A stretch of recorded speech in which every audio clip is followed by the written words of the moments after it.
This week I wanted to address the question which the whole world seems to be talking about, which is President Trump's decision to change up, I think we can happily say, the paradigm in the Middle East, particularly as it relates to Gaza. Until the last few days, most people didn't have much of an idea of what to do about Gaza post-war, other than to get everyone to rebuild it so that the Palestinians of Gaza could do the same thing all over again. And actually, Donald Trump's suggestion that the people of Gaza should be moved elsewhere seems to me, at any rate, to be a perfectly reasonable attempt to come to a decent solution to this problem, both for the Israelis and indeed for the Palestinians. There's only one reason why the Palestinians haven't had a state, and that's because their leadership keeps on refusing to have one. That was the case in 1936. It was the case in 1948 when they were offered a state right beside the Jewish state, and they decided, no, it's too important to us to annihilate the Jewish state, and we'd rather do that than have a state of our own. It happened again in 2000 when Yasser Arafat walked away from Camp David, and it happened again in 2008 when the same deal, bewilderingly enough, was put back on the table. A lot of people don't seem to realize that everybody who has actually worked away at this problem, the problem of the Palestinian state issue, they all basically have realized for a long time now that the paradigm they've been working in is completely defunct. It doesn't work. Nobody can make it work. John Kerry ran around the world on private jets and he still weirdly couldn't make it work, and it's because it doesn't work. It can't work. And what Donald Trump has done this week is to say, let's try something new. And if anyone thinks that that's surprising, let me quote one of Trump's predecessors, President Clinton, who just 2 months ago in an interview talked about the time he tried to give the Palestinians another state and agree to another state for the Palestinians, and they walked away. This is what Bill Clinton said in December. He said, Yasser Arafat, the head of the PLO, walked away from a Palestinian state with a capital in East Jerusalem and 96% of the West Bank. And here's what Clinton went on to say. If you turn down and walk away from a once-in-a-lifetime peace offer, you can't complain 25 years later when the doors aren't still open and all the possibilities aren't still there. Yet the complaints from the Palestinians have been listened to by the international community for a very long time. In 2005, Israel withdrew every single remaining Jew from the Gaza Strip and handed it over to the Palestinians. Effectively, it was yet another Palestinian state. And the Palestinians of Gaza could have done an awful lot of things with that beautiful bit of territory, with that amazing strip of land. But they decided to vote in a terrorist group, Hamas. And Hamas and Islamic Jihad and other charming jihadist groups decided to spend their time and our money waging war on Israel. And they did that pretty much from the time that the Israelis withdrew. They started firing rockets into their neighbors from the very moment that Israel withdrew, and they started war after war. There have been wars from Gaza in 2008, 2012, 2014, 2021, and of course then on October 7th, 2023, Hamas led an invasion, an attempted annihilationist invasion of the state of Israel. And all these months later, there is something that should be said with some clarity, which is, you lost. You lost. Hamas, you lost. Gazans, you lost. You voted in a terrorist group, and you seem, as far as we can tell, to approve of the motives of that terrorist group and its ambitions. If there are any moderate Gazans out there, this would be a great time to speak up.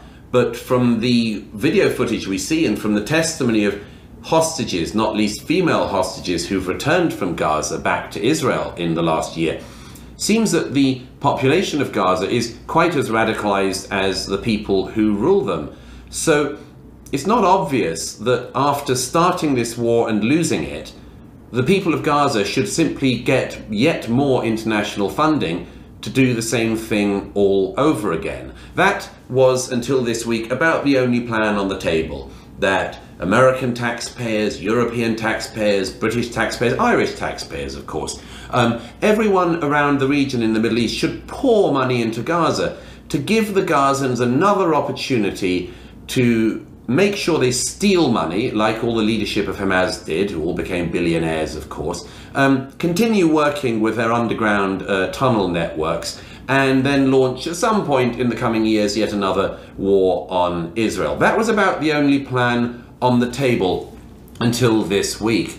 And Trump has now completely opened this question up. He's completely changed the political landscape on this by saying that actually the Gaza is not livable. I've seen that with my own eyes. Thanks to the house-to-house fighting, it's basically a wreck. And the population who are from there would do much better to be encouraged to move elsewhere, as President Trump said. There are lots of countries that have expressed enormous support for the Palestinians of Gaza, and I see no reason why they shouldn't be encouraged to take them in. Pakistan, I'm sure, could do with the highly radicalized population of Gaza going their way. The government of Ireland, that's been so vituperative about the Israelis in this war and has said that they are the greatest friends of the Palestinians, they, I'm sure, could do with a large influx of Gazans to Ireland. I'm sure all the other countries that have been grandstanding could do the same, but there are two countries that I think are particularly worth noting in this regard. And they're both the countries, by the way, which Donald Trump has singled out this week for taking in Gazans. The first is Egypt.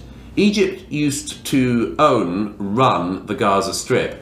I've never understood why, if the Egyptians and others of the so-called Muslim brothers and sisters of the Palestinians are so worried about their plight, and I've never believed they are. I've said that repeatedly. They don't care about the Palestinians at all. They just hate the Jews. But if they really do care about their Palestinian brothers and sisters, I never understood why the Egyptian government built such a big wall to try to keep them out. Now would be a great time to show solidarity, General Sisi.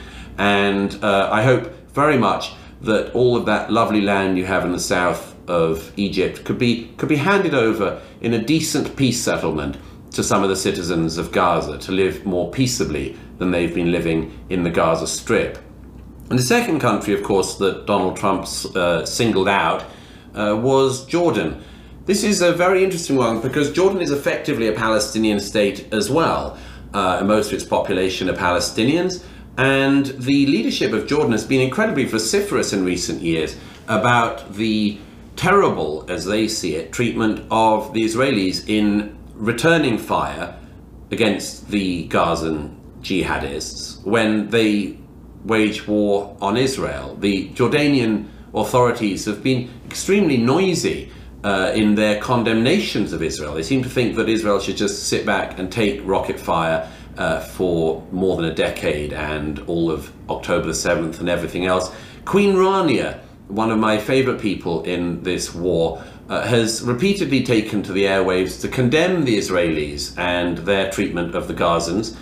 Of course, she doesn't have much of a brain. The only thing we can really learn from Queen Rania is how to marry a king. But if she did have a brain, she could have some time ago asked her father-in-law what he did with the Palestinians when they got on his nerves in the 1970s, and she'd have learned that her father-in-law's response, Black September, was to massacre tens of thousands of Palestinians who disagreed with him.